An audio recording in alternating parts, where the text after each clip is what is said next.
What's your carnal theory? Hello, everyone. I am Abba. And I'm Amanda. Today on Carnal Theory, we're sitting down with not one, but two people. Today we have King Noire and jet-setting Jasmine. We spoke to Jasmine in February during an Instagram Live, if you caught that, where we discussed sex and the senses, and we're really excited to have her and her partner back on. Jasmine is a licensed clinical therapist who focuses her work on intimacy, post-injury, and post-illness. And King is a writer, an MC, an activist. They're both adult entertainers, educators, master fetish trainers, and have together founded Royal Fetish Films. And they're working hard to change the future of pornography to be a more ethical and inclusive one.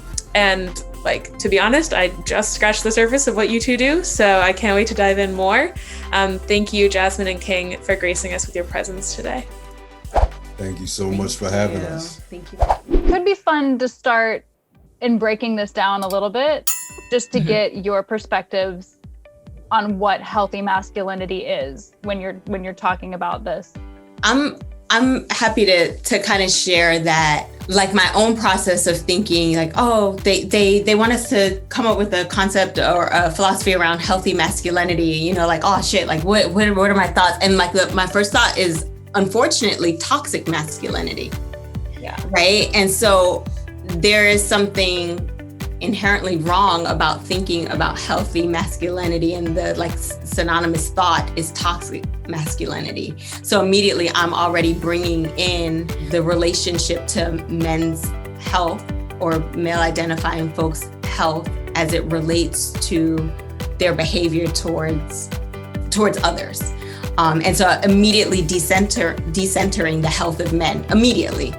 So that was just sharing the perspective that I brought to the table, and then fleshing it out with King, who you can share your initial thoughts and how we came to. I think my initial thought with it was how much manhood and masculinity is defined by what you're not instead of what you are. I think that so many men base their masculinity or their manhood on everything outside of them instead of what actually is their internal idea of what it means to be good and healthy as a human being and as a male presenting person or a person with a penis, however people identify, you know. I think masculinity, even for people who might not have been born male, who are then looking to take on what is considered to be, masculine traits, we do usually define it as, okay, well, what are you not going to be anymore that is going to make you masculine? Mm-hmm. So I think to truly find what's healthy is to stop looking outward and start actually looking inward, and then what the positive parts that we have within ourselves are what we can share with the world in a positive way. Really grateful that you brought that up.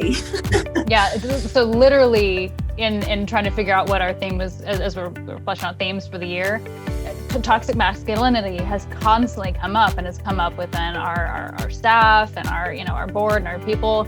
And we realize how much aggression or pushing away of this toxic masculinity, this phrase, how toxic it was becoming to hear for male identifying people. So we were like, all right, well, what if we flip that on its head and we actually try to look at the other side of it? Does that make it any more enticing to actually talk about? So really appreciate you mentioning that, and I think it's a really good perspective that is where our brains go, and how fucked up is that is just the default. Not good. Mm-hmm. Yeah, I mean, unfortunately, a lot of people have to think about toxic masculinity first because their survival is endangered by toxic masculinity. It's kind of like when, white people are like, why are you always thinking about race? Because you're trying to kill me. You know what I'm saying? I have to survive. So race has to be in the forefront of my mind in order to make sure that I stay safe in situations where racists are going to kill me. So I think for women, for LGBTQIA folk, and also for other men, they have to think how can this toxic ass masculinity harm me today? How can it kill me? So I do think that it's natural for our brains to go to survival instinct before anything else, when you think about what self-actualization, that's always the last thing people are thinking of. So hopefully, if men can start to do that on their own time, then you don't have to expect everybody else, because it's not other people's jobs to make you a better man or masculine presenting person, right? It's your own job. And hopefully we can talk about maybe some of your thoughts on how that might be possible today too. Continuing to look at the theory that you brought, healthy masculinity should be defined by the individual. So we've kind of gotten into that a little bit instead of the context of women or other cultural stereotypes. Starts with the relationship to yourself. Do you feel like you identify, King, as with a good relationship, a healthy relationship to your masculinity? And if so, do you have a story of that path of how you got on that road? Because as we've just discussed, it's not necessarily the default. Yeah, it's I think I'm healthy and healing. I think it's a daily process, because we do start with ourselves, but then we also have to realize no matter what it is that we do, it does affect our fellow human beings. So you're gonna have to learn to process the information like, oh, well, maybe this was healthy for me to do in my space, you know what I'm saying? But it's not healthy for me to do in everybody's space. Or maybe it's healthy for me to speak to one person or communicate in this way, but other people have different experiences. So I have to use more words and or describe different things or whatever in a different way so that they can understand or I'm communicating better. And I think that for me, things that I've experienced in my life that have just gotten me to that point. I mean, I would like to think that I was raised with respect for everybody, from my mother and my grandmother, but also I know that there are definitely toxic traits that I picked up growing up because I thought that's what a man was supposed to be.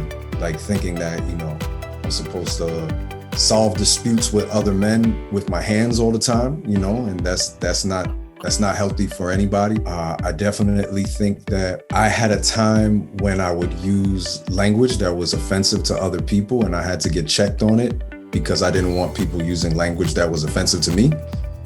So I had to actually be like, yeah, that's wrong, and actually admit it was wrong and apologize to people that I have wronged and work to do better to understand how to not wrong other people. And that's why I say I think it's a healing process. Like we can start to be healthy, but you have to continue to heal. Can I jump in on, there's some, I can't explain your relationship to your healthy masculinity if not, but there were a couple of things that I heard that I'm like, that's an indicator. You shared like, I had to learn, I had to understand. And that is the basis of a relationship with self, right? Men don't get to see themselves, men and women, like we categorize people in such a way that you don't even get a chance to learn yourself as an individual. You learn yourself as a man in this culture, right? And whatever that means, and then having to kind of unlearn that. And as you learn yourself as an individual, we're saying like, oh, I wouldn't want anyone speaking to me that way. Then we start to see other people as individuals and not like that very generalized blanket throw. So when you do have an opportunity to learn yourself, you inherently are learning how to learn individuals and have these interpersonal relationships instead of the kind of like this generalization of men are like this and women are like this, or these people are like this and I am like this because I'm a man versus I'm like this because I've made these decisions about myself, or I've chosen these preferences at this point in time in my life. So yeah, the way you were sharing, I therefore have a relationship with yourself. I think also within this culture, we are, through generations, we have been taught that men's opinions, men's ideas take precedent over women's thoughts and ideas, right? And I'll also include men that have been prescribed like a connotation of weakness. Like if you're gay or you're trans, then somehow you no longer have man brain or some shit. I don't know how they describe, they make this correlation. But usually when you watch films, they're about men. You know, so you're getting a wide array of man shit, you know, like what men think, what men do, how they do this, how they do that. Men of all levels of society, from like a coal miner to an investment banker to a performer to this.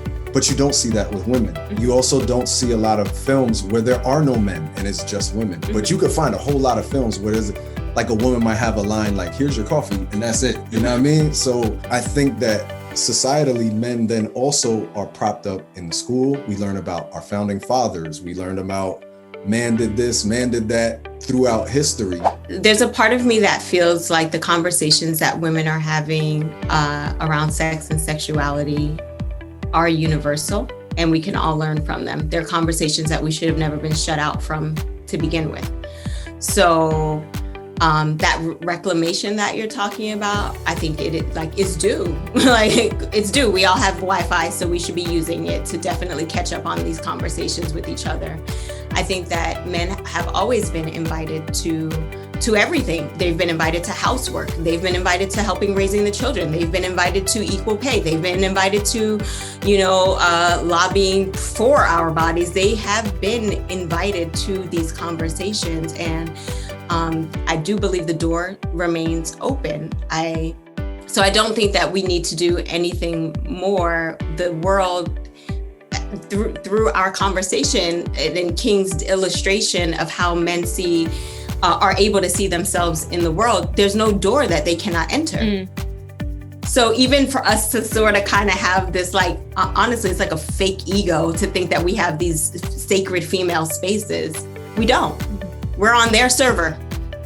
You know, they get to put their banner on our whatever that is probably negating whatever the freaking message is that we're trying to push forward. So I don't think that women should place any additional energy and any energy from what we need to heal from the toxicity that we talked about earlier to making it more inclusive.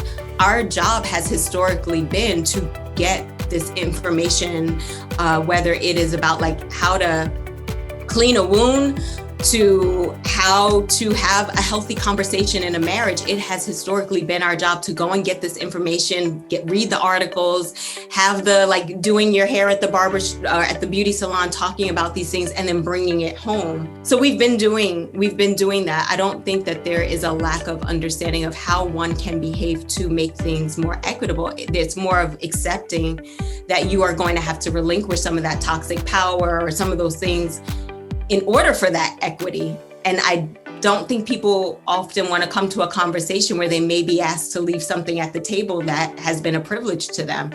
So that's kind of my thought.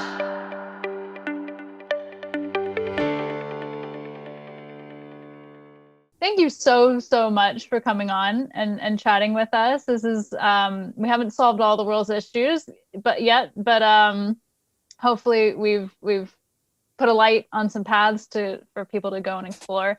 Could you please say again the theory that you brought for us to consider, just for people to relate back to it, and maybe in the course of this conversation there's already some perceptions changed? Yes. So the Jet Setting Jasmine and King Noire theory on healthy masculinity stands at that it should be defined by the individual instead of in the context of women and or cultural stereotypes. And it starts with the relationship to self. Bang. You still holding true to that? Absolutely. Likewise. Thank you so much for tuning in today, everyone. We hope this episode has given you something further to reflect upon. Reach out to us with your questions or insights on our Instagram page at Carnal Theory. Don't forget to check out King and Jasmine's work. You can find Jasmine on Instagram at JetSetJasmine, and you can find King at The Real King Noire. You can go online to kingnoire.com or jsjlinks.com and learn more. Thank you both so much for being here. Thank you for having us. Carnal Theory is produced by My Sexual Bio. Our sound design is by Audrey Cohane, and our theme music by Men the Universe. My Sexual Bio is an educational platform built to empower people like you to take command of your sexual biography. Follow us on Instagram, Twitter, Facebook, LinkedIn, TikTok, YouTube, and Spotify at MySexBio. Visit our website and join our e-letter at mysexbio.org and support our work by joining our Patreon. Thank you.